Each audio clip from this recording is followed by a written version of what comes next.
Hey everyone, this is your fantastic DM, George, stopping in at the beginning of the episode to inform you on a new little update of ours.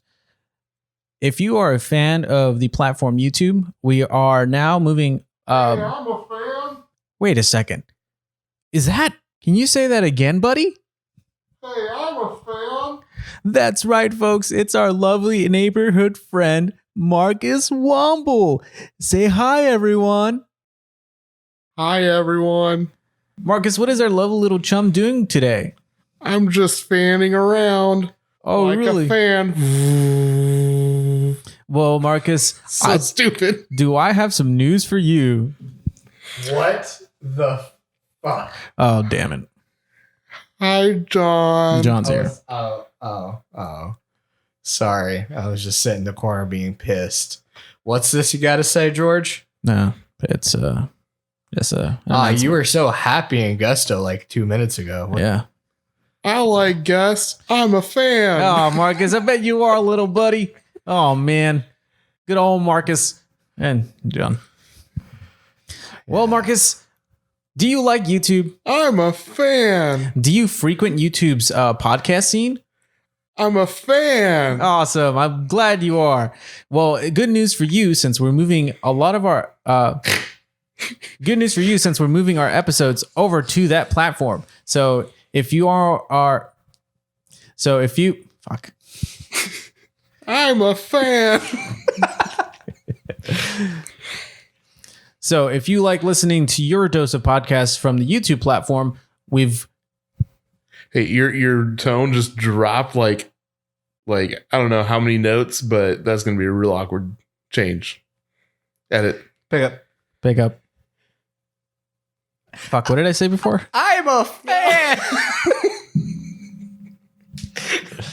How the fuck do you find it on YouTube? You type in out of character adventure podcast. Oh, I put Advent podcast. Jesus. How many days we got till Christmas, John? No. I don't know where to pick up now. Anywho. Do you want to go listen to it? No, that's fine. For all the lovely fans out there that like listening to their dose of podcasts on YouTube, we've got some great news for you. Who am I pointing at? I'm pointing at no one. Do. We have moved our library of podcast episodes to YouTube for your listening pleasure. So that's going to be that means our pick up. I'm a fan. So that means our podcast will be available on Spotify, iTunes, Google platforms, as well as YouTube. I'm a fan. No, John, No. you're not a fan. It's A for effort. I'm a fan. Great job, Marcus. That's the energy we're looking for. And with that fantastic end, let's go back to the regularly scheduled episode of the Out of Character Adventure Podcast. I'm a fan. I just wanted it to loop. Hi, everyone, and welcome to another riveting episode of our Out of Character Adventure Podcast. Is it riveting?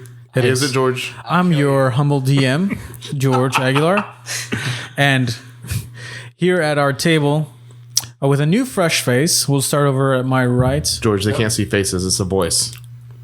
Also, you're messing up the flow. We do this. Starting at my right, Draw a pentagram. we have... Listen, I'm just out here trying to summon just anybody at this point, really. Sweet Just Jesus, anything with listen a to the pentagram. voice. Silky smooth. Who was that? He pointed at you, by the way. He did. I know. I figured that starting with your right was his right, and I am his right. You're right. I am Josh, your not bald, very bearded barbarian.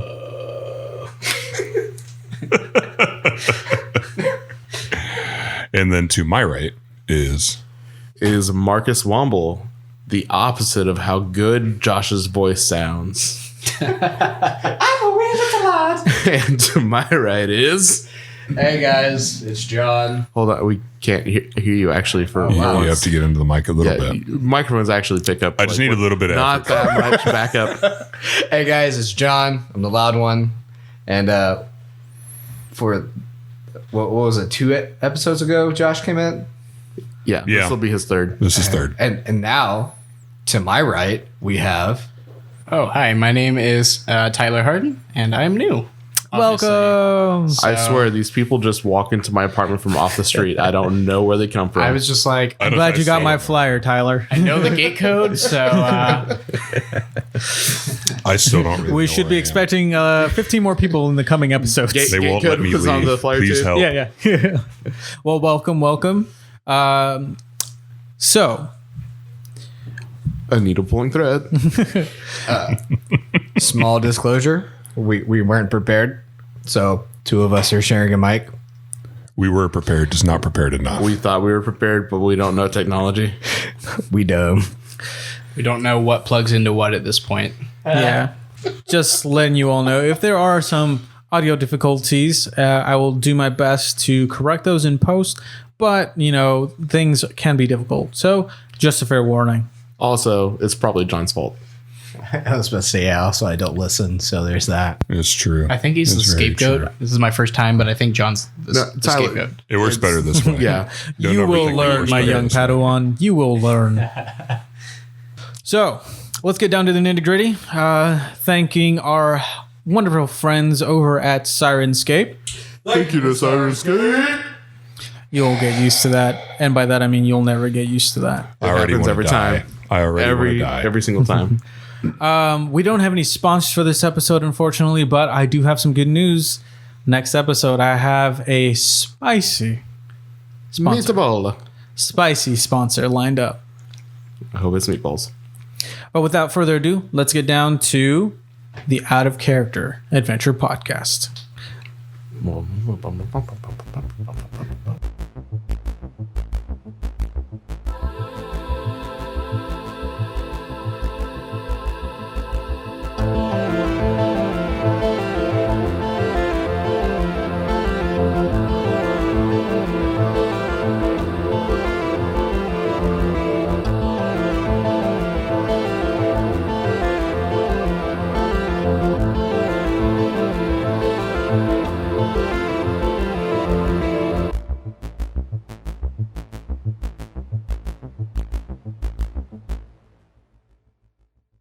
Last time we left off, our merry band of intrepid adventurers, with a new ally in tow, had just narrowly defeated, or should I say, wiped the floor with some goblins and gnolls. They made Thanks their way. to Ashlock. They made their way to the great city of Adelgarden, in which they went to a tavern, and after discussing their past foils and tribulations, they were approached by a simple farmer, perhaps? Tough to say. But they were told of this gentleman's son, who apparently had been apprehended by some sort of devilish figure who had absconded with his son and has seemed to disappeared into some crimson-laid garden of some sort. A place where nothing but red flowers and tree leaves bloom, off by the Shodra Peaks, not too far from Adelgarden.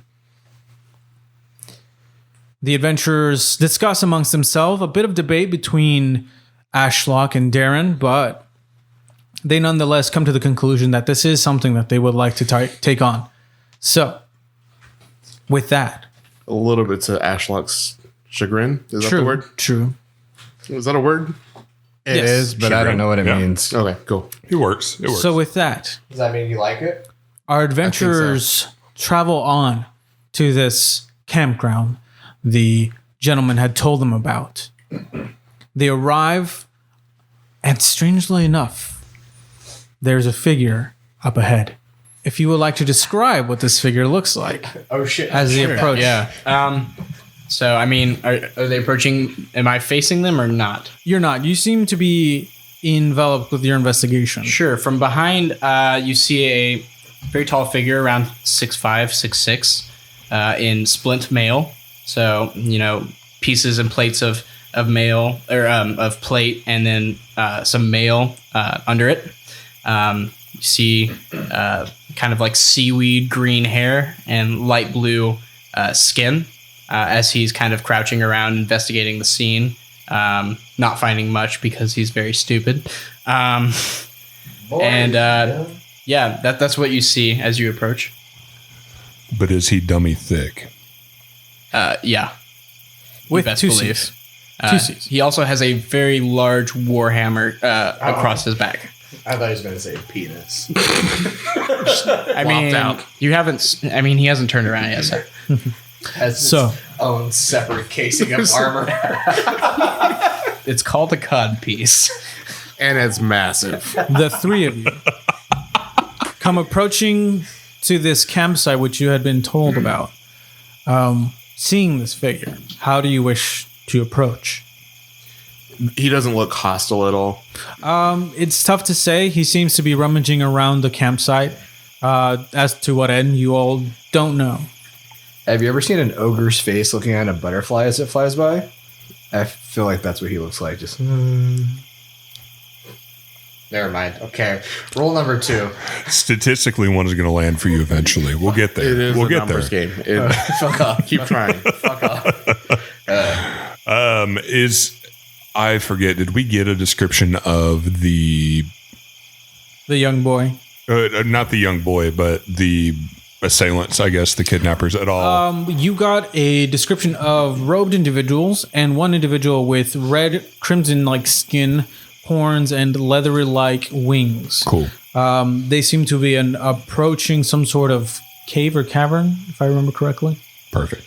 Okay. How far out are we Far away from the from this odd individual, I'd say you guys are roughly around 70 feet as you are all approaching, enough to get a good gander between the trees that are here.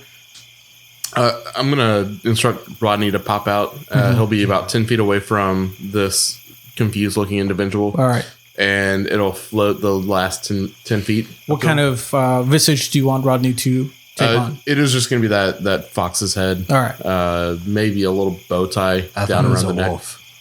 So- Wolf head. My bad. You're right. Wolf So- fox. What you see is this almost pixie-like light apparition appear near you. This yellowish, almost opaque light. And through it, you see what looks like a small wolf's head, or should I say tiny in-game standards, with a quite ornate bow tie around his head. And what would you like Rodney to say, if anything? Just ask who he is and if he is a friendly person or not. Right. Sup, bitch? You cool? Excuse me. I've been relayed a message by my master, Mr. Ashlock, to ascertain who you are. With my passive perception of 15, would I be able to know, like, just with a quick glance around, if there are people around? Were you I don't all think moving any of us- stealthily? I don't think so. I don't remember. And someone needs to adhere to rule I number can't 1. hear you. Oh, sorry. No, I don't think we did. Were you all moving stealthily? Being out and about, I guess I normally would, but I mean, not that we didn't express it in any way. No. Cool. I'd say I feel like Red's over here like slinking in the shadows and like Darren Ashlock just walking in the middle. I'm having to lead y'all's asses I'd say along Water the way. Genasi So does not have dark vision, correct? No, they don't. All right. So, seeing it as is late into the evening now, you would have a hard time picking them out in this darkness. But this creature does seem to emanate a light of its own, so it's tough to tell what its motives are, but it doesn't seem aggressive. No problem. Okay, so he'll stand up and walk towards. Is the fox? Did you put it behind me or in front of me? Depends on. It's just coming from our direction. So Okay, so Be I'll behind turn around and you see a kind of a broad-faced water genasi. As I said, pale blue skin, dark green eyes, seaweed colored hair, and a big mutton stash that's like extremely thick and curls up into his face. Praise God. With whiskers below on his chin and neck. Again, wearing this ornate splint mail with dark blue and green color, and a shield of the same make with a forked lightning bolt across the front. And he turns to the fox and says, I'm as friendly as friendly can get. Your master's where exactly? Ashlock? I kind of wave my hand out. Oh, we're over here. In the darkness, you hear a small or a young man's voice coming from what would be the southern direction. Still small. I'm gonna cast light on my just on my in my hand, and Can I retcon and say that most likely Darren would have had light on his staff All right. because that's what he always does. Well, would you want to do that in case there were any? I'm just saying. Yeah, point of order. If I were leading you guys towards where we need to go, would It'd probably he already be have it up? 5 by 5. So you just want to be a little bead of light. Yeah. All right. Because you have 2 humans that can't see dark. Sure. So I would have it like a 5 by 5. So 5 bright, 5. You don't trust the strange half orc that's taking you into the wood? that I saw cut someone in half. No, thank you. regardless, he casts light and says, "All right, you over there, why don't you come on into the light? I'm not gonna hurt you. I'm not gonna draw my weapon. I'm just investigating the scene here." How do you all proceed? Casually. Yeah. Very well. Well, first I'd like to make an insight check on him. Of course. I believe that's a 15. 15. So, doesn't seem to be aggressive, maybe a bit defensive, but to be expected from someone who just got approached in the middle of darkness, essentially. But doesn't seem to have any hidden agendas about them.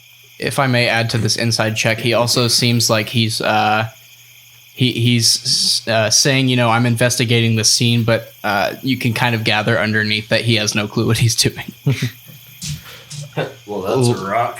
Another question coming up on this. Are we riding our 2 horses or are we on foot? 2 horses, from what I gather, unless you wanted to leave your horses in town and travel. 2 horses? Well, I don't know. Would you have prompted us to leave them behind so you can track on foot? Because that's what you're used to, or what? Preferably. Yeah, because I know we're coming back. Yeah, so we would have left them at a stable. Very well. We'll pay that gold later. Sure. Yeah. It's only going to be like 5 copper or silver. Well, Okay. now. So, We'll fix it. you're all on foot. You all approach the light, correct? Yeah. Very well. Yes. Through the darkness, you see slowly become more and more defined are 3 individuals, all humanoid. You see a young, lavishly dressed human male Hell yeah. with what looks like glints of some sort of metallic, perhaps golden flakes in the middle of his sternum, with a very elegant and vibrant red and gold vest with this skirted mail on his legs. To his side, you see a somewhat smaller human male with this very large coif of hair that almost comes to a peak at the top of his head, almost as if some sort of mad explosion forced it up in that direction. But he seems very gentle and very well dressed for his size. And It was a very controlled explosion, though. of course, I also forget that's what your hair looks like. leading this small pack, you see a large, muscular half-orc with his palish gray skin, hints of green throughout. Not much armor, I imagine. None. How tall is he? Just curious. About 6'4", 6'5". Okay, so we're about the same height. Roughly, so I'm sizing him up as he comes forward. He does Same. seem formidable. He just has a leaf covering the good bits. It's not a big enough leaf, but it just kind of. It's a banana. I mean, I guess we have that in common with my cod piece and your leaf. Ever seen a cod piece that's jointed before? It does 1d6 plus strength bludgeoning damage.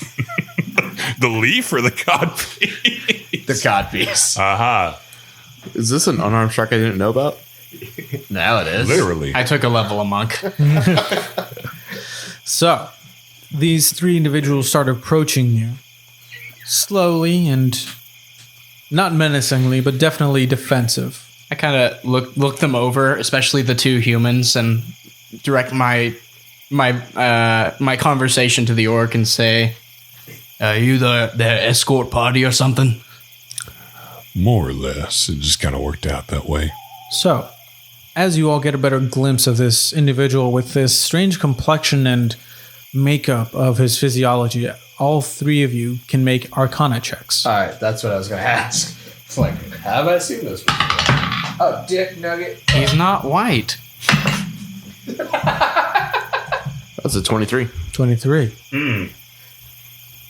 Go ahead. Oh, you first. No, I want to hear the You first. I want to hear the barbarian. I'm saving the best for last over here. Oh, okay, 14. 6. All of you Still higher than my intelligence except score. the barbarian. Don't. No, I'm just kidding. Ashlock, you're the only one who's actually read up on these type of individuals. They are what you would refer to as a genasi, an individual whose lineage hails from elemental influence. This particular physiology seems to hail from a water genasi. These individuals make excellent swimmers as well as often hail from islands or somewhere where there's an abundance of water. So it's tough to say where this individual comes from, but that's the most information you can gather. I just start circling around you, kind of like looking at like every inch of you, like taking notes on like, wow, the hair really does look a little like seaweed. And Hey, man. Don't mind him. He's just really curious about things that he's only ever read about or ever seen. My name's Darren. What's yours? Well, my name is Maelstrom Thundersteel. Darren, yes. And this inquisitive one. Yeah, that's Ashlock. Ashlock. Be nice, say hi. hi, nice to meet you, and all that. And this is Rodney, the floating wolf. Hello. Hello, Rodney. Yes, sir. And this is my Johnson. And I let my snake fly around. So, a flying snake. Yeah, but it looks like a golden worm. What the heck? Are you freaking Zentarum? I should let you die out. I just nod to the snake. And I'll gesture over to. And I'm red. What are you doing out here? Well, I was approached in a town about kidnapping. Trying to make heads or tails of it. Not keen on investigating or mathematics or books like this one, apparently. So what you do know is back in Adelgard, you were approached by a gentleman who introduced himself as Etrum. He told you about his son who had recently been kidnapped by this individual. So you tell them of this, and it seems that this same Etrum is the one that approached you three. That two-timing little bastard. How long you been out here? Just a day and a half prior. So, you're telling me that old man hired you for this job too? Not really hired. I figured I'd do it for free. I'm just kind of wandering until I do mercenary work and I do Samaritan work until I'm charged by my god to do other things. I'm hunting someone, but the trail's gone cold. Who is your god? My god is Stronmau, the smiling god, History check. the thunderhead, History or lord of religion? thunder, History or religion, your choice. etc. 11. 16. Oh, it doesn't matter. 7. So with your 16, Darren, you have seemed to have come across this name, Stromau, in reference to the giant pantheon, or the pantheon of the giants. The eclectic, I like it. Not necessarily too much detail was given, just the name in passing, really, and that's all you can really recall about this deity. Yeah, he's one of the big giant guys, right? Yes, father. Well, son of Onam, but father of the giant pantheon, the Ordening. Damn. Oh, that's pretty cool. So did he tell you to hunt this guy down, or is that personal? Oh, the one I'm hunting. The trail's gone cold on. Yeah, that one. Yes, he's well, it's complicated, but yes, I'm hunting him for Stronmau, yes. Well, right on. Well, we're quite a open band of fellas, but if you want to come with us and finish this thing that you had promised the old man to do, as long as like we did, you're more than welcome to join. I mean, sure, I've been kind of on my own since leaving, so companionship is always welcome. You seem like more friendly beings than most mercenary bands I've been hired by, so. So you're trying to look for some sort of trail here? Is that what you're saying? I was investigating the campsite because I was told of the kidnapping, just as you were. I came here just a bit earlier than you, but I can't seem to derive much from this. You seem to be intelligent. Do you have any first glance thoughts on what might have happened here?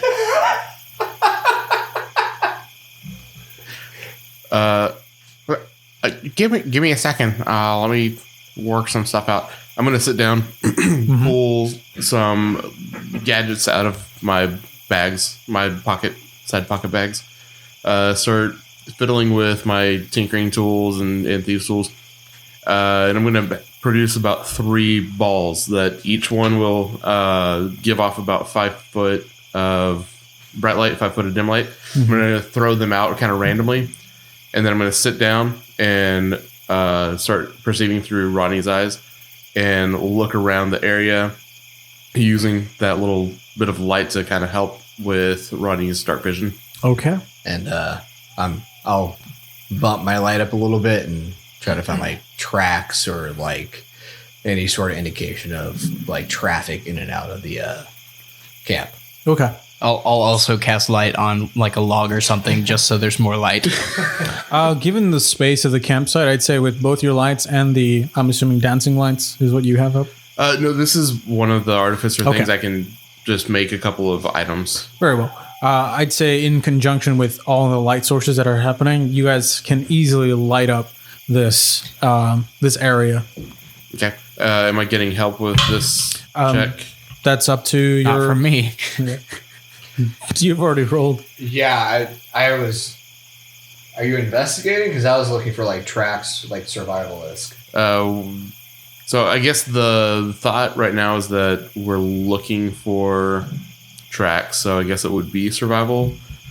I think my That first would be my go-to. idea would be like look for tracks, and then after that, try to kind of look around and see if I can figure out kind of what happened in the area. I thought that's what you were gonna do, so that's why I said I was specifically looking for like the traffic through the camp, like footprints and stuff. Okay, so are you gonna let me know that? Like, Yeah, I would have said. then I'll go straight for my investigation. All right. You two are doing a survival. You have not rolled yet. Would you like to assist an ally, or would you like to take it upon yourself to do your own check? I'll go ahead and just do my own check this time. Fuck you. And Maelstrom, what are you taking on? While this is going on, I'm just going to watch them, and I'd like to insight check the orc. All right. Very well. Sorry, half orc. All right. Can I ask Maelstrom what he has found so far in an attempt to gain some aid from him? It wouldn't necessarily give you aid. He hasn't found much, but you can tell him whatever it is you have found. By the way, that's a 19 for my insight check on Red. So what would he gather from you, Red? I take it you're a tough man to read. I'm a dude playing a dude.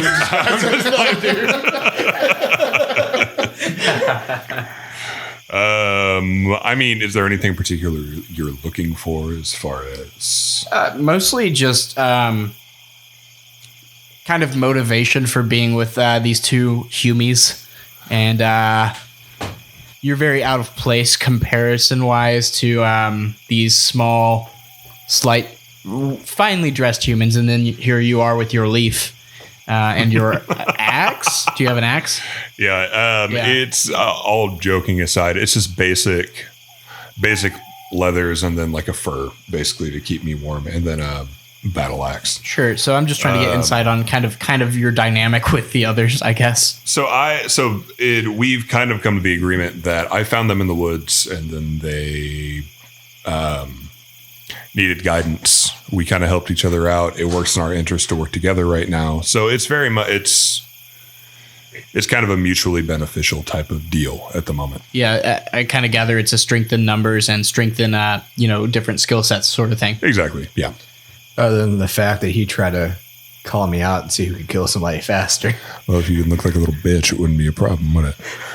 Ashlock's just looking for someone else to help tell him what he needs to be doing at any moment. So the more people around, the more people to give him that kind of insight. And there we go. Very well. So, what is everyone's roll?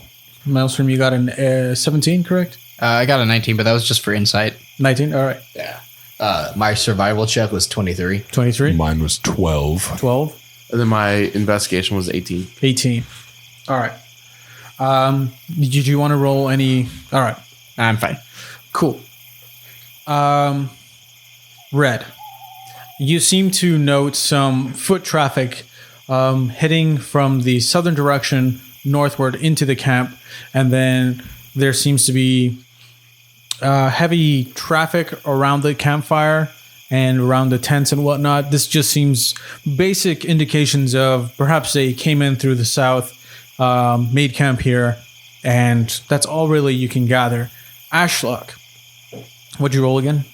18 investigation. 18. With your 18, you're able to gather through this leafed and underbrushy surroundings. You find what look like pages that have been torn asunder by some sort of force. They don't seem to be ripped by hand, but they seem to have been sundered by some force. You look through the pages, and there are inscriptions in what looks to you to be infernal. Which I read. Correct. They aren't necessarily words. They're more diagrams and inscriptions. With your knowledge of infernal language, go ahead and roll me a basic intelligence check. Natural 20. Very good. 4. Very good. Shit. With that, you're able to gather this is some sort of This was torn asunder by some sort of flammable force, as there are singe marks, not very notable around the edges. And as for the diagrams, they seem poorly made, but their design is specifically made to summon something, perhaps. There are inscriptions of invocations to or calls to the 9 hells, and there seems to be some sort of... It's tough to say, as a lot of this has been kind of, again, torn asunder, but that's what you can gather from this. It's some sort of summoning process. All right. Darren, with your 23 survival check, you can see what looks like some scorch marks Okay. making their way eastward from the campgrounds. They seem to be along the branches and the trunk of the trees that seem to be parting those ways, over by this disheveled and broken cart that has old grain in it. You gather this grain is probably around 3 to 2 days old, but there's also signs of dried blood. But there's something strange about it. If you want to go ahead and roll medicine check. Or you can give this information to someone who might be better suited for it. Yeah, I would have said the importance of like scorching and footmarks to the east. Okay. And then I would have called out to Ashlock, been like, "Hey, bud, I found some blood. Can you come help me figure out what this is?" Probably not. I could look at it.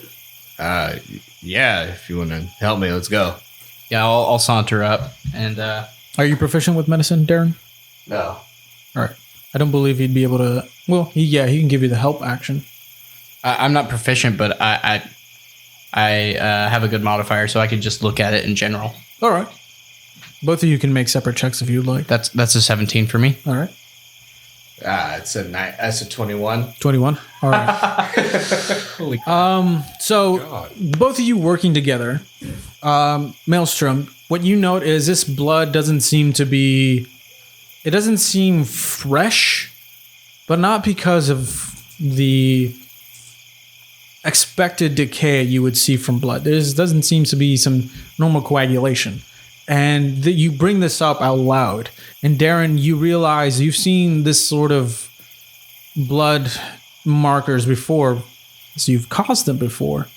These are scorched blood marks. Scattered markings of blood that has been burned away. Where it's bubbled and blackened. Almost a caramelization to it. Would I know if it happened because of fire, or was it black and bubbly from the infernal guys? It's tough to say. All you know is that whatever brought the blood to a boil and burn was some sort of fire. As to who caused it, you can make an educated guess, probably something capable of emitting fire, like a devil perhaps, but it's not for certain. Okay. So I couldn't assume. Well, I could assume. Mm-hmm. I couldn't come to the conclusion that the blood came from the devil. So As we're looking around and talking about this infernal being, I'd like to cast Detect Good and Evil. all right. What's the range on that? And for reference, John, or to pick up on what you said, I probably would not have said anything to him about that. About any infernalness. I probably just would have been like, well, the Inferno was Ashlock. Would you have said that out loud? Yeah, once it came around to it, I'm not really going to be hiding that back. Cool. The blood marks, however, do not seem to be demonic. It seems like normal blood that has been burned. all right. You suspect that perhaps devilish blood would have a difficulty burning like this, but you haven't really encountered an actual... Well, you have. Yeah. You've encountered a devil, so you know for a fact this is not... There was no burning in that instance. Correct. Unless when the body went up in flames. That's true. But regardless, from your previous encounter, you understand devils usually have a hard time burning. Yeah. From that spell, the radius is 30 feet, so I would like to do a quick circle around the camp, and then if I find nothing, I'd also like to burn a detect magic around the camp as well. Very well. So, from your detect good and evil, you get faint inclinations from the campfire itself. Just very, very faint, almost as if it's dying away with the fire itself. I make sure the fire's out. Very well. Easy enough to do. As that's going on, I'll be looking through those those papers on the ground. Hey, Darren. Yeah. Come take a look at this. All right. Come over.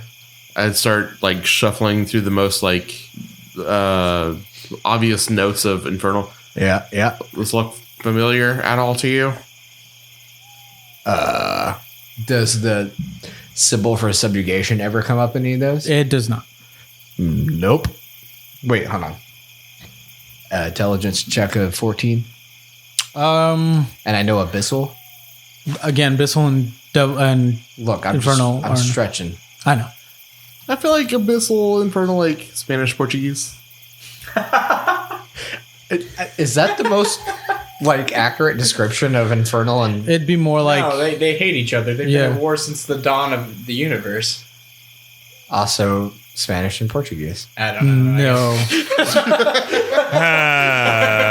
no. You know, You see. where. Well, So, 'Twas a bad joke. I'm sorry. It'd be more like French and English. or the Irish and the Irish.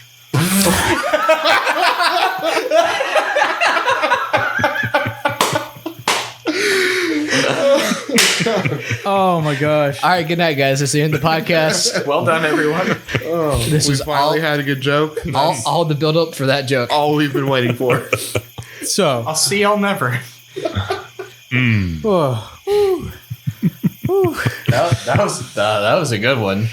I try. okay. I try really hard. So let me counter you, Russian and Ukrainian. Oh, dang. That one's a little too Yeah, real. it's a little too recent. But I'm saying, like, Yeah, I mean, it'd be like that, yeah. linguistically, no, but thematically, yes. okay. Because Ukrainian and Russian are like, you exchange a couple of things and they're the same language. So, I mean, you trade some I's for O's. You got it. All right, so Darren was still going to say, a 14, no, you find it difficult to trace the. nope. Sorry, Ashlock, I don't know what that is. Darren, how much Infernal have we been looking at in the past 2 months? What out of curiosity, why have you been looking at so much Infernal recently? Did we not tell him? I thought we told him. It came up. I'd Yeah, also vaguely. like to know about that, personally. So you see, we came across this these group of people that were letting themselves be subjugated by this guy known as the Emerald One, right? It was an old faction a long time ago. He ended up becoming a lich and fucking people up and shit. Anyways,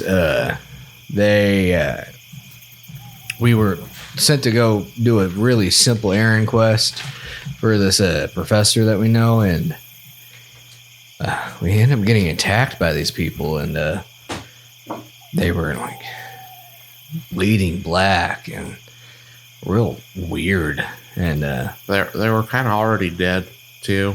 but not. And then there was that guy that was just hanging, but like watching us. Yeah, he had a bunch of infernal markings on him, so we are kind of on a quest to stop an infernal lich bitch of taking. Lich bitch, I like that.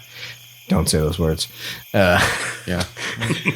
My mama would be mad. She would. Ruth is crying a tear right now. She would probably blame you, too. Yeah, probably. So we know that his faction, at least, is doing some bad shenanigans, and we've made it a personal thing to stop it. So that's what we're doing.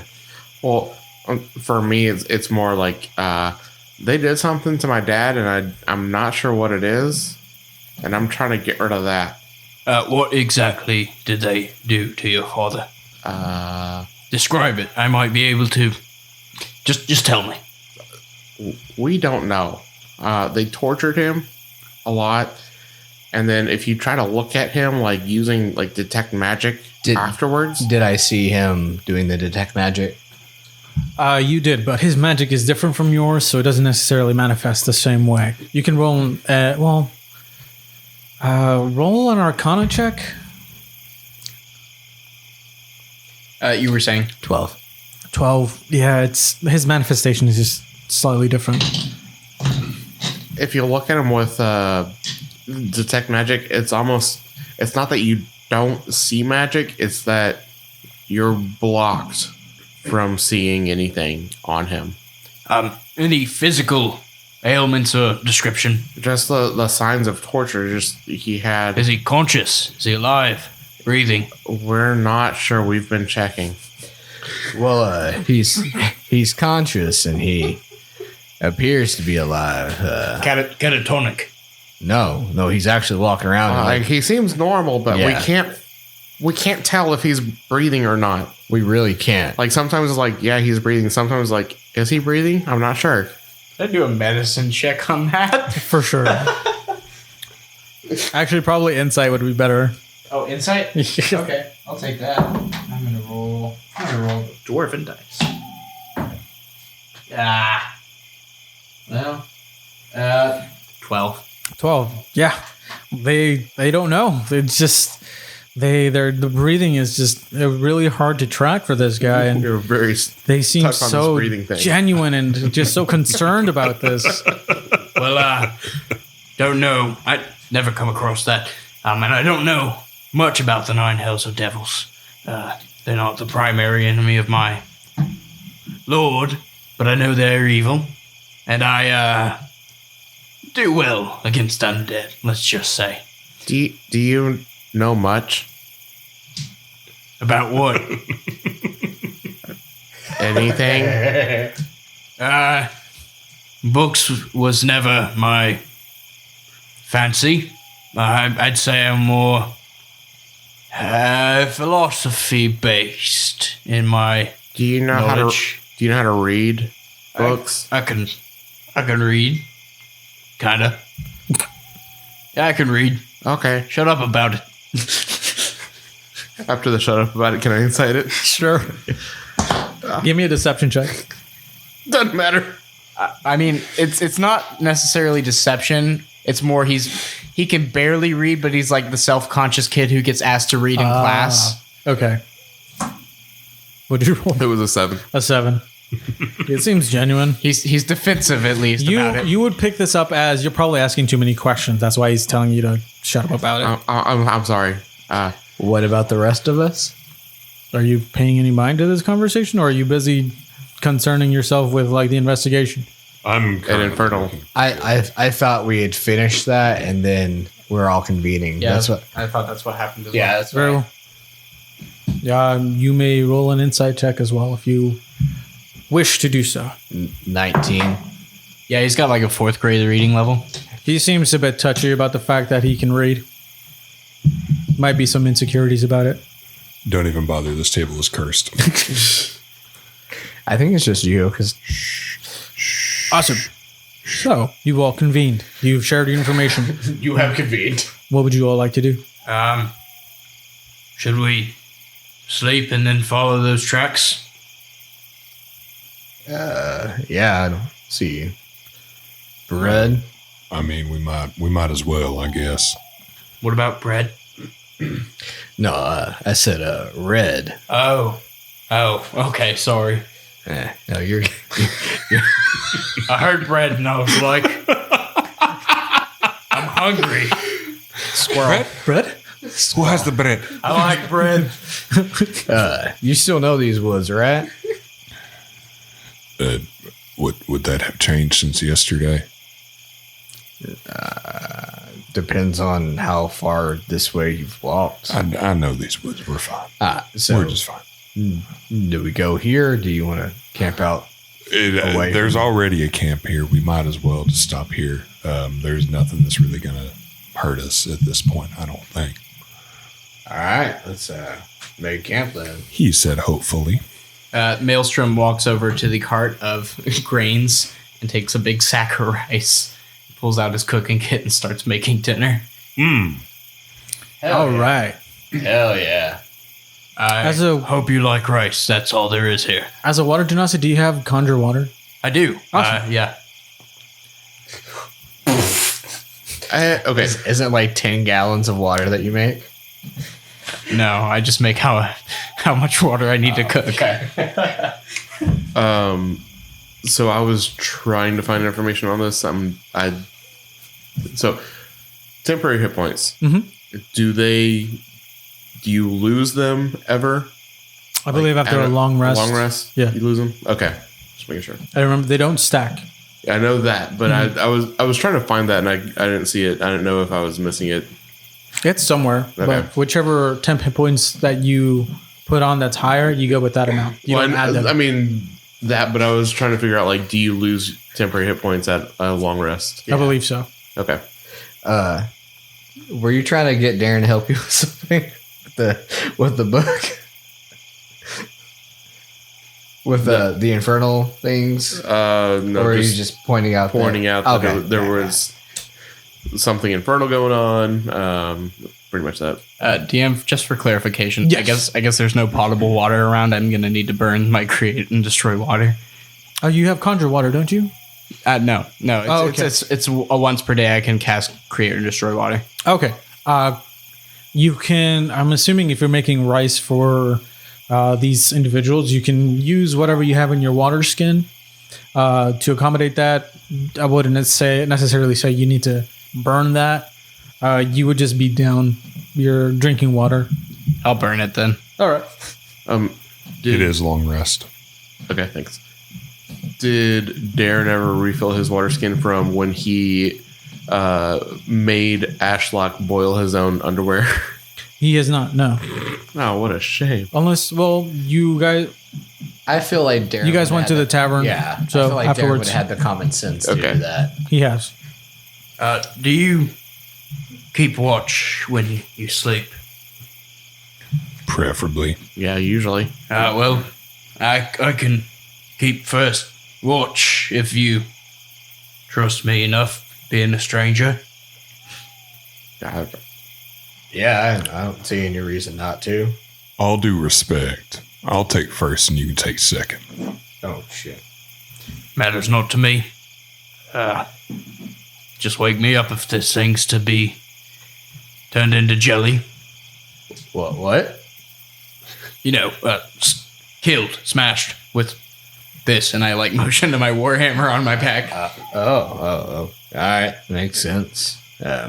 Real quick, before we all started going to bed,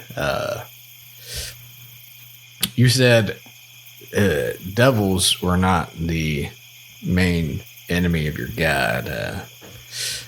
What might that be? Well, I mean, Stronmao is, he's called the Smiling God for a reason. He's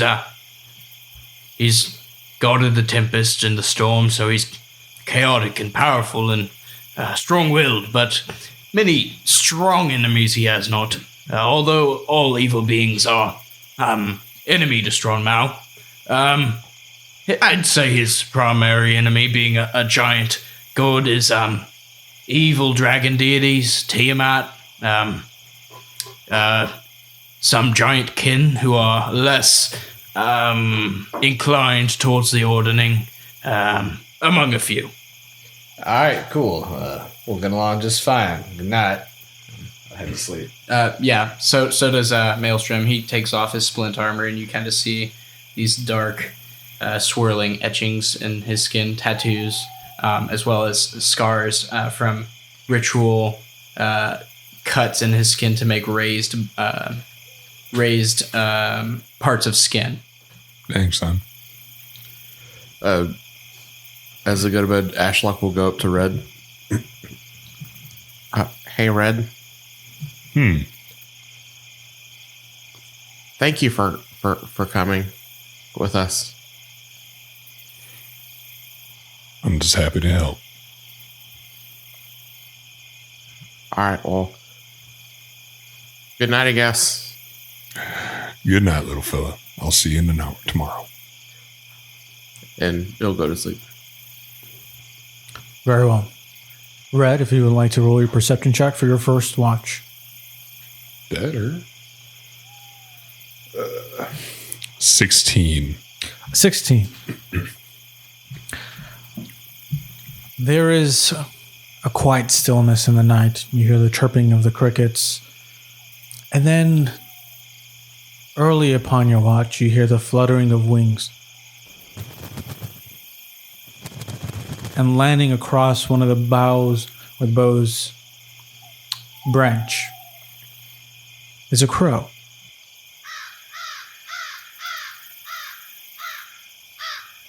Would I have any reason to... think that's odd, I guess, that there's just a crow that appeared over... Give me a nature check. Okay. Ooh. 18. 18. You know crows are not nocturnal, or they're not known to be.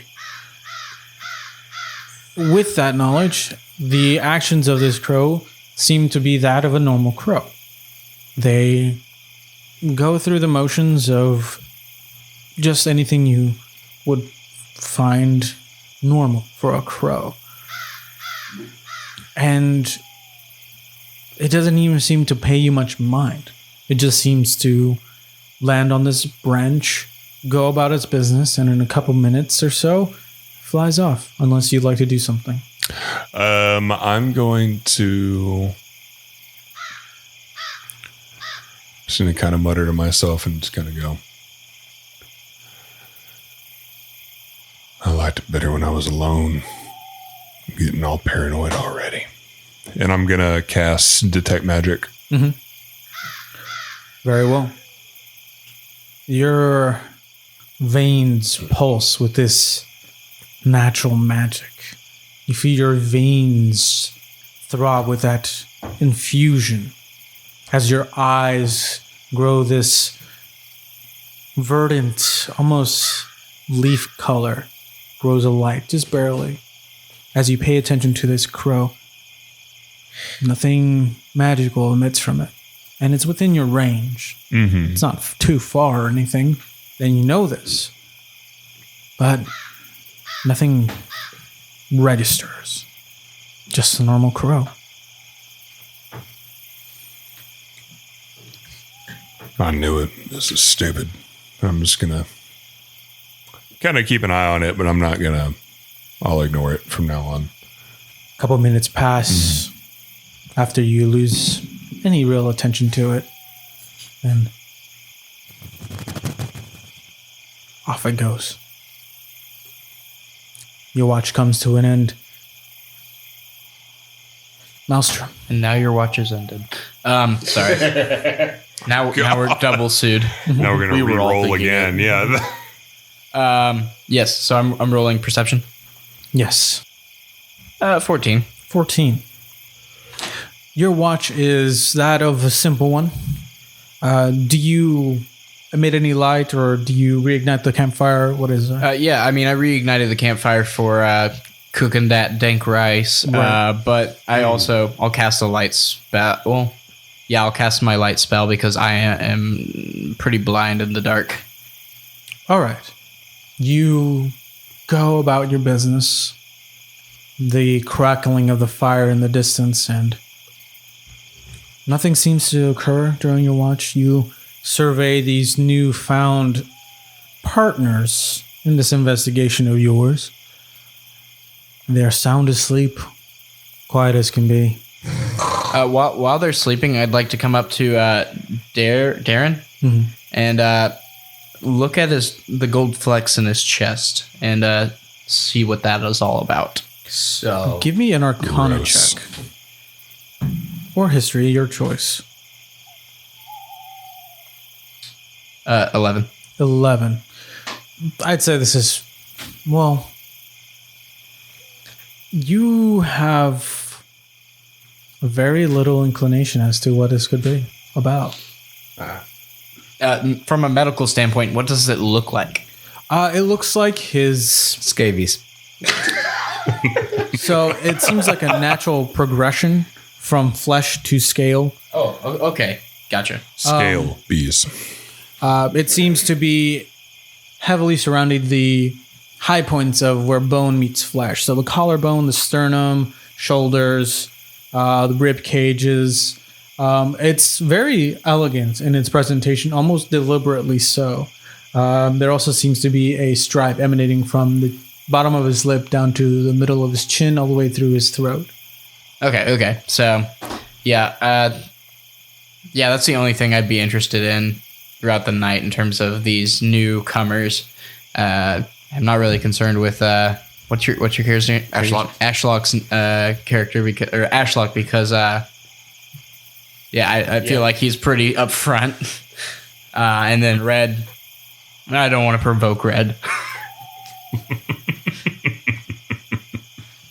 Wait, are you trying to say that you feel like Darren might be a bit of an asshole?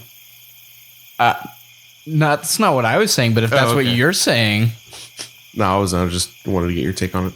no, Inference is everything. I just didn't know what Darren's whole gold chest was about. So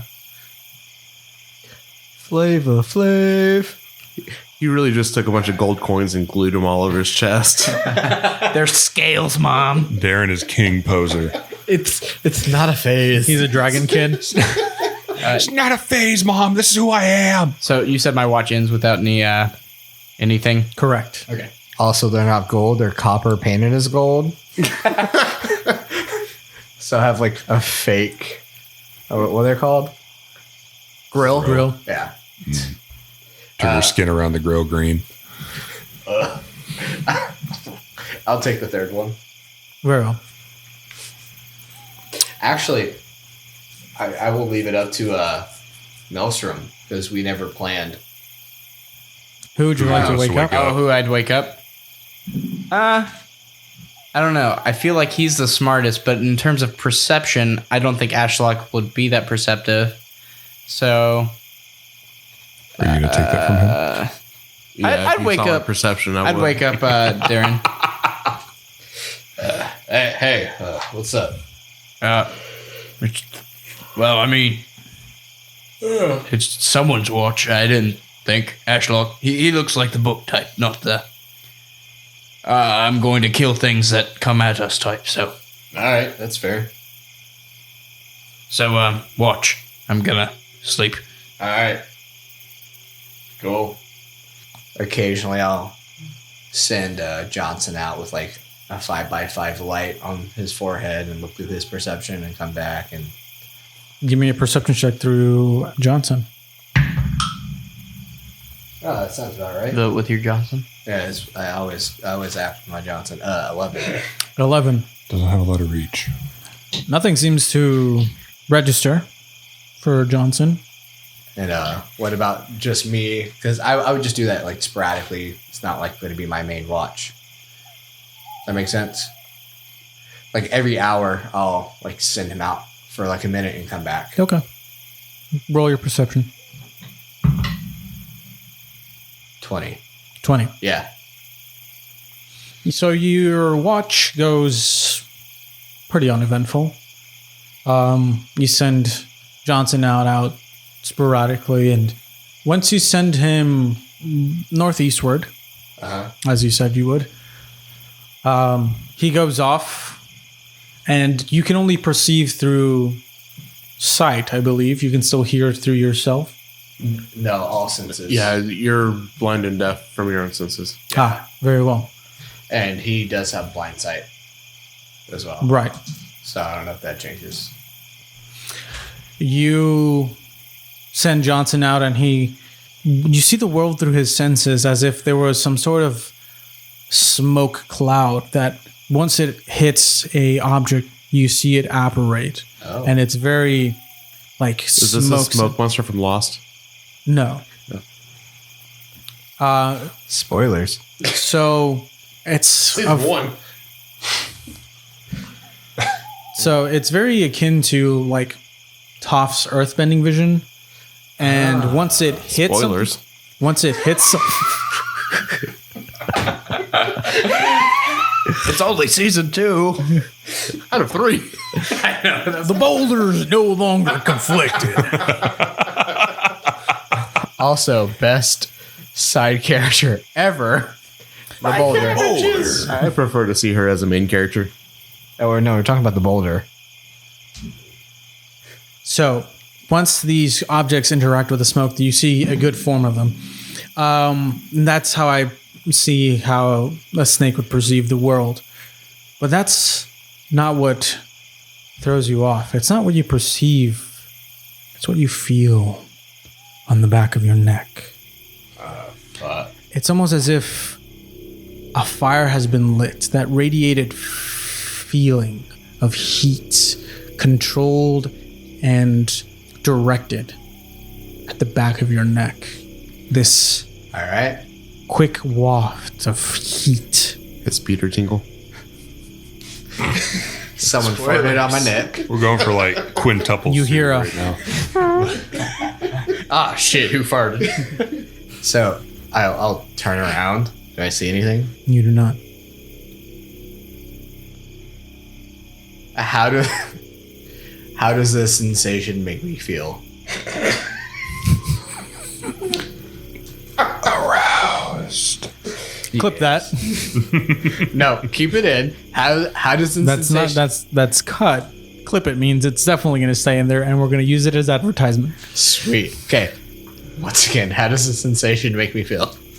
So you're perceiving through someone else's senses, and you get a sudden, not jolt, but just almost a gentle breeze of heat. And this is heat for you. So this is like actual my body. Yes. Okay. I'll pop out, Mm-hmm. and then I'll turn around. There's no one there. What the fuck?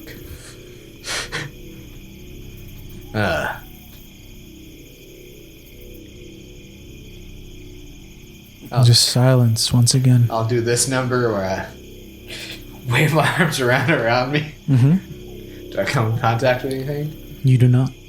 Okay. I'll bam Johnson back. And then I'll mutter a quick help me, oh fuck God, help me please. Prayer to Bahamut. Okay. Just like, oh shit, come on dude. I don't want to die. And then I'll keep watch. Your watch lasts for another couple hours, but then comes to a eerie end.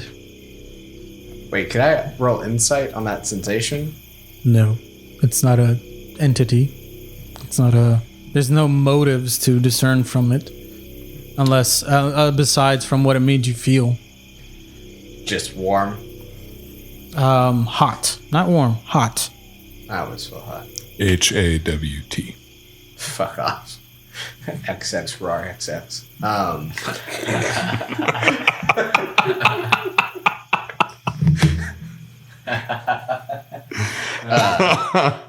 Alright, so as the sun's rising, before I wake anybody up, I'll do like a proper daily prayer to Bahamut in my very nonchalant way. Mm-hmm. Just keeping up the tradition of with the first day's light. Saying, you know, thanks dude for, you know, the light and protection and all good dragons and shit. That microphone really loves it when you're talking to it. Sorry. Thanks Bahamut for the light and the good dragons and keeping an eye over me and stuff. Very well. Ashlock, you come to a natural and stirring awakeness. As does everyone else.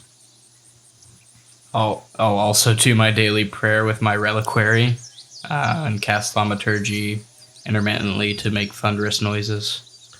As they're doing all this silly stuff like praying and all that, No, I did it before anybody woke up. I'm doing real science over here, and I pull out 4 little pouches that I've had, trying to figure out what I actually wanted to use this on. But I decided to go with the pouches, and I'd start tracing some magical symbols on each pouch, and then I'll hand one to each person. This may come in handy, it may not, but we have them if we need them.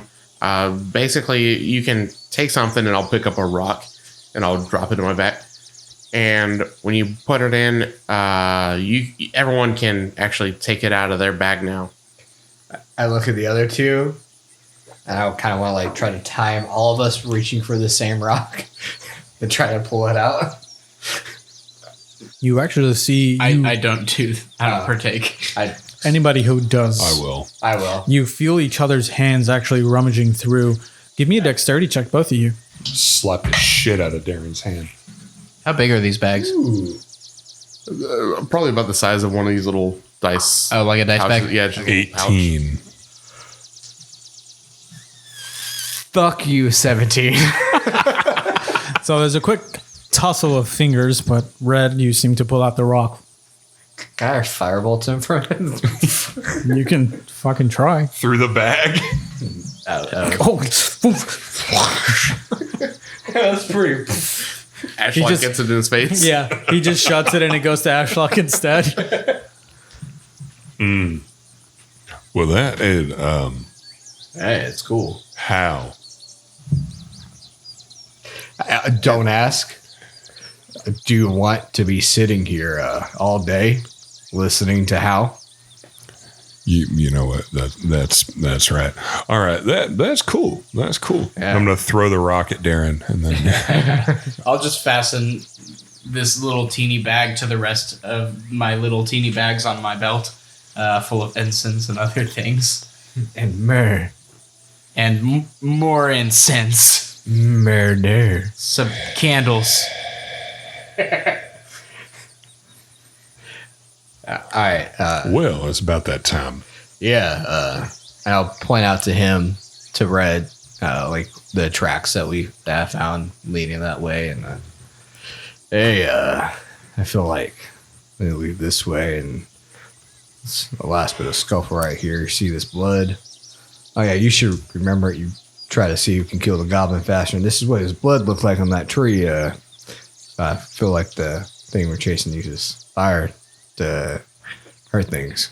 So was it you? Is that what you're trying to say, or what did it? No, I'm just saying it's like me. Good. All right. Well, let's go then.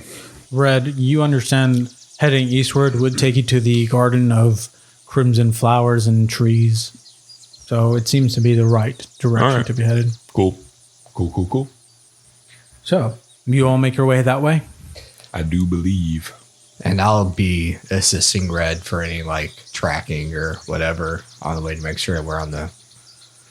Like he knows like the general area, but I'm not imagining like a field or something being like 15 by 15 feet, like that. When we get to the field, like help tracking through it. So, I mean, don't give me those crazy eyes, Josh. While they're doing this, I'll be watching around and making sure nothing pops out and tries to kill us with Very well. things. Ashlock is taking note on the species of plants that he's walking by. Also, Marcus, what exactly did you give us? It's a mini-handed pouch. Mini? Mini-handed pouch. Oh, okay. Very well. It is one of the artificer art. I swear I'm not as drunk as I was last episode. I don't know what this is about. It's one of the artificial.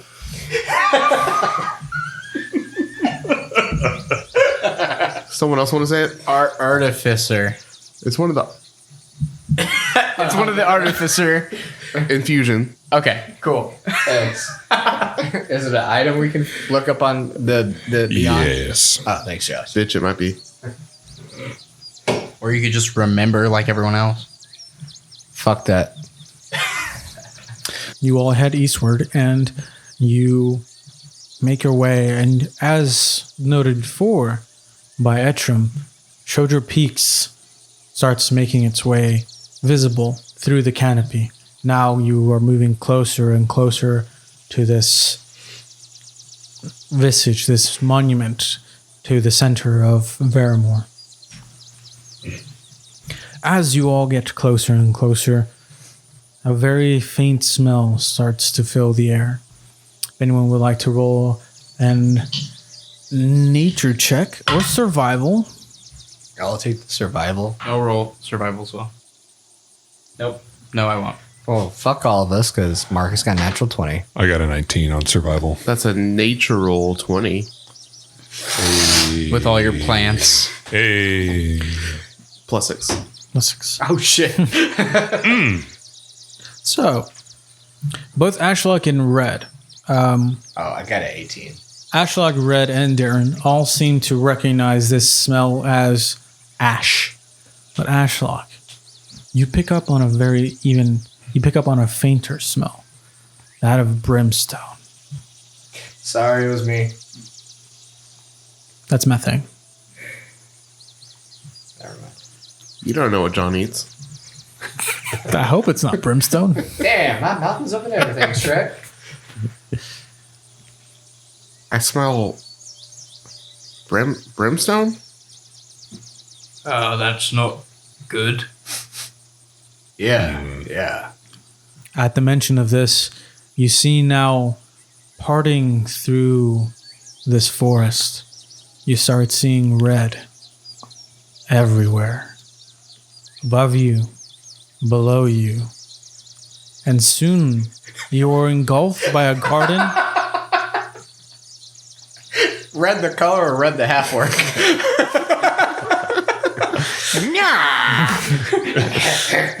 As red grows 20 times his size. No, you all surrounded by crimson. Below you, above you, surrounding you. And soon as you make it to the center of this, you spot what looks like the mouth of a cavern. As we start going into this area, Ashlock will pull out of his bag a tiny vial that he had worked on a few days back. He's gonna break it and take a little drink out of it and then smell it as he casts false life. False life? Very well. Is that it? I would also like to do a perception check as we enter this clearing. Very well. Roll a perception check. Natural 1. Awesome. I'm rolling real great tonight, guys. Doing it for the brand. I was about to roll perception, but that's a fucking lie. Are the flowers pretty? Very much so. I want to roll perception. I Darren is naturally gonna would have thought I would have. Darren's gonna pick up a flower and kind of tuck and tie it into some braids on his right side. Okay. Not braids, dreads. That's a 9. A 9. Mm-hmm. Darren, you notice a warmth to the flowers. Like a warm stone that was left in the sun. When I do that, when I realize that, I'm gonna ask everyone to stay still for a second. Start ritually casting detect magic. Again, that microphone loves the sound of your voice. So, well, you always say I'm loud. It doesn't mean you have to stand 12 feet away from the mic, though. Whatever. I'm gonna ritually cast detect magic and see what I see. In those 10 minutes that are passing by, would anyone like to do anything else? I'd like to ritually cast Detect Good and Evil. Very well. Go ahead and... It's a 30-foot radius, correct? Yes. Which one? Oh, I think both actually. Both. Yeah. Both of you give me wisdom saving throws. It's not. In that 10 minutes, Sorry. His detect good and evil is not ritual cast. Yeah, I'm just going to cast it Right. actually. So his thing would have happened beforehand. Very good. Still a wisdom saving throw, though? Correct. I'm gonna start perceiving through Rodney's eyes, Very well. and we're at the mouth of the cave. If you wish to be. I pictured you all in the center of this garden. Before you say that, because I'm ritually casting, but his is instantaneous. So the saving throw he's about to do is going to happen before I even get a word in on mine, because it's like that. And that's a 25 for the saving throw. Oh. This was mainly just to overcome the kind of like flash headache beaming from these flowers, as it is it's not they're suffused with evil. It is that they are in abundance, and everything surrounding you kind of lights up with this. So your senses become a little overwhelmed.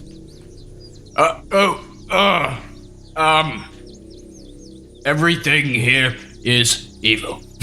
So, yes. I don't like this. If anything you look at moves, probably kill it. Unless it's a little child that's been kidnapped. But maybe even... I don't know. Maybe kill that too. I don't know. All I know is that this entire garden... I mean, I'll walk over here, and I walk over to the other side. This is evil. This is evil. That freaking tree, evil. That cave, probably evil. If I walked over there. Not gonna walk over there right now. What's that self? I pull out my reliquary and just start praying. It's just sweat beating down my face. Still casting. Where is everybody right now? As far as I've been walking around the. So you're walking clearing. around. Are you kind of on the edge? Are you? I would say like 10, 15 feet in. Like I would have walked a little bit, gotten the feel the beauty of the flowers, and then be like, oh hey.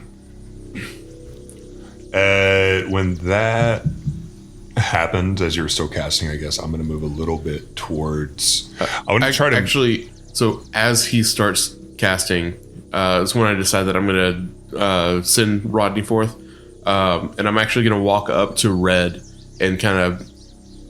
I hope you don't mind. I can't see when I do this. I'm just gonna, and I put my hand on his forearm, and then eyes just go blank as I start perceiving through Rodney. Very well.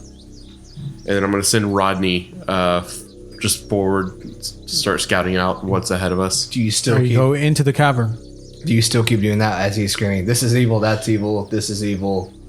Yeah, I hear it as Rodney's like flying away. Oh shit! Cool. Just like a decreased volume as he's. Yeah, and I guess as I hear that, I say, "Tap me if I need to come back."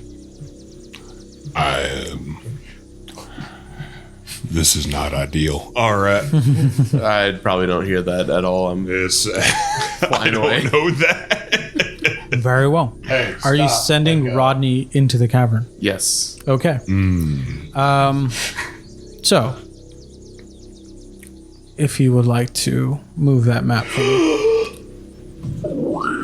Yeehaw. Right. Oh, fuck. So, Rodney gets about 15 feet into the cavern until he sees a large edifice. And you see what looks to be 15, 25 feet of rocky wall. Darren. Yeah. As you finish your incantation, wisdom saving throw. Do I get advantage from hearing him scream? No. Okay. No. I mean, I could just ask, right? Does it get disadvantaged after hearing No. your scream? Okay. 13. 13. You get a minor migraine from the implosion of light within your senses. As your eyes grow alight with that arcane energy, these beams of magical stimuli start hitting your senses, and you convulse a little bit, but you kind of, as if that small hint of pain you get from going from somewhere really dark to somewhere really bright as your eyes adjust to the sunlight. That pain. Yeah. And you suffer 1 point of psychic damage. Oof. Alright. But do I see anything? All the plants around you are magical. Told you that was evil. Yeah, shut up. Not looking for evil. What kind of... Evocation.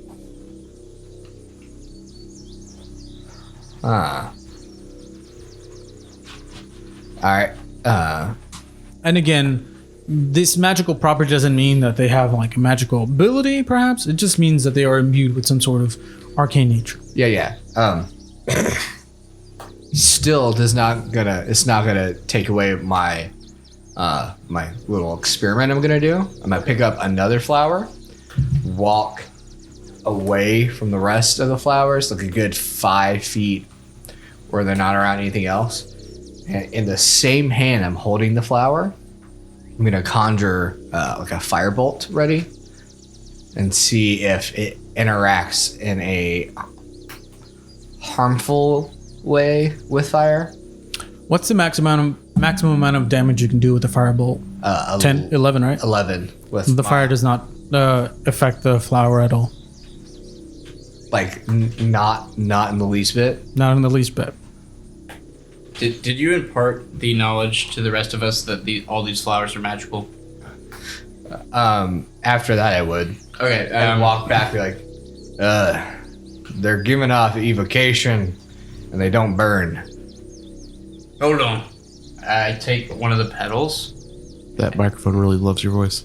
I take one of the petals, and it's like a hot stone, right? In terms of heat. Yeah, I warm stone, not a hot stone. I'll kind of rub it up in my fingers and see if it does it deteriorate as I'm like squishing the petal between my fingers. It does. Okay, and then I'll kind of put it in my mouth and see if it is hot. Give me a Constitution saving throw. Oh, he is dumb. With advantage, as you have squished a little. Intelligence of 5. Is that actually? Oh, that is the score. Fuck.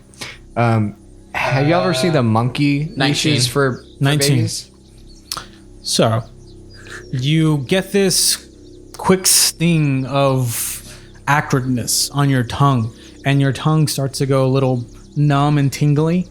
And as you swallow, that sensation follows through your esophagus down into the bellows of your belly.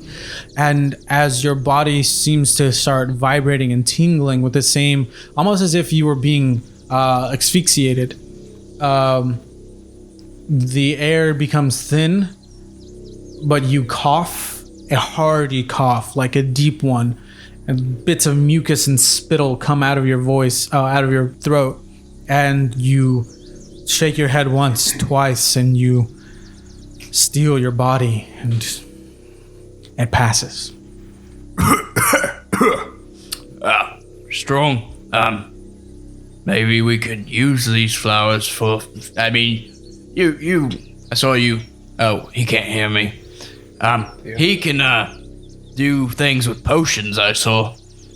You think he could utilize? That's too smart of a word for him. Use these flowers with potions or something. I'm gonna assume we need to ask them that when he comes back from looking through Rodney. I'll just pick maybe 20 flowers and put them into the little pocket. If someone wants to come and switch places with me, I might need to be farther away from people very shortly. Yeah, can you hold on a second? And I grab his other forearm, and I'm gonna send Johnson straight in. Well, hold on. But while all this is going on, can I make an investigation check through Rodney's eyes on this wall? Yes. That'll be a 14. 14. Nothing really comes out, but you do see drag marks heading into this. You see what look like 4 pairs of drag marks. Okay. I feel Darren. 2 pairs, 4 feet. Sorry, 4 feet. Dragging. Going into the. Yes, Do they end at the wall? they do. Okay. I feel Darren grab my arm, and I assume that's the tap. That means that No, I'm grabbing his other forearm. Because he's a shitbird. So he grabs my other forearm and then he shoots off. And while that's happening, I'm like, You babysit, I guess I'll go in. I walk in. As you start walking in, the snake flies ahead of you. Would it actually take me 10 minutes to get into this cavern and make a The investigation check? Yeah. I'd say so. Just being thorough. Okay. Actually, you know, no, Darren would not do it yet, so never mind. No, go ahead. You No, take. I was jumping ahead. Sorry, never mind. Very well. I would wait for him to say that there's a wall, and then I know Johnson can see like through fake walls and stuff, like he did in the when we were fighting. What's his name? What was his name? Garm. And I would just have him do a blind sight check to see if anything. It wasn't a fake wall. It was just a thin wall. Well, same. Okay. Correct. Yeah. Very well. So, you alert the party of this wall that you've seen and the drag marks, I'm assuming. Yeah. Do you come out of this? Yeah, I'll just dismiss Rodney and pop back into my senses. Very well. Rodney is dissipated. You come to your senses, and Red, you feel the clutches of Ashlock release from your forearm. What'd you see? What'd you find? There's not much in there. I saw drag marks that went in, and it only went about 15, 20 feet, but the drag marks went straight up into a wall and stopped. If it's like a trap wall that goes up, maybe I could lift it with this one's help. We can look, I guess. I didn't see any indication that it would be something you can pick up. Hey, Ashlock, I'm gonna do the same. Johnson has a special sense. Can you hold my hand for a second? I hold his hand. I'll send Johnson in to do a little flyby around to see if his blind sight picks up anything weird. It does not. It is a solid wall. Okay. I'll pop back. Nope. Yep. Just solid rock. I'll walk in. Solid rock. Maelstrom, you're the first one to walk in. Yeah, I'll cast light as well. Very well. You, I'm assuming on your hammer or shield. Yeah, my hammer is drawn at this point. I'm wielding my hammer and my shield, and I'll cast it on my shield. Right. So you bang your shield with a thunderous bang as it kind of slowly echoes. Not a big one, as you don't want to let yourself be known, but you bang it, and there is a light that emanates. I assume there is an emblem of the Bifork, I believe. Yes, it's a double fort lightning strike. Right. So the Bifork lights up and lights your path. And I'll go up to the wall. All right. I hit it with my hand. Solid wall. I look and see if there are any like kind of gaps in the bottom of the wall that I could get my fingers under. Go ahead and give me an investigation check. Ooh, my specialty. As he's walking in and like making all this noise, I'm gonna look to Ashlock and Red and go, should we stay or I mean, I might as well go with him. I guess. I don't know. My investigation was 0. 3 minus 3. Ashlock 10 feet back? You and I? Yeah, I'm good with that. Okay. I'd probably aim for a little more. Go ahead and mark yourselves feedback. inside. I just rolled that false life. False. Is that it? Yes. False life. False life. 4 + 4, so 8 hit points. Very well. So, as the party makes their way into this cavern with unknown secrets held inside, we'll have to see what they find next time on the Out of Character Adventure podcast. Next time on Dragon Ball Z. What? Just want to send Next time on Dragon Ball Z. a quick thank you to our new compatriot Tyler here. Welcome. Tyler. Thank you. Welcome to the foray. It's fun to be dumb. And I don't believe we did this, but in case we haven't yet, another quick warm welcome to our compatriot Josh. No. So his Yeah. name's Tyler, and he's Josh. Yes. I'm Robert. What? Who? Hey guys, don't forget to follow us on Instagram and Twitter, and make sure that if you like this episode, say something. Yeah. Literally anything. Yeah. Do leave a review on your platform of choice, whether it be iTunes, Google Play, or what have you. We do love to hear from you, everyone. We will interact with you. We'll talk with you. And we love hearing from people other than our moms and girlfriends that listen. So, okay, thanks. Yay. And we'll catch you all next time on Out of Character.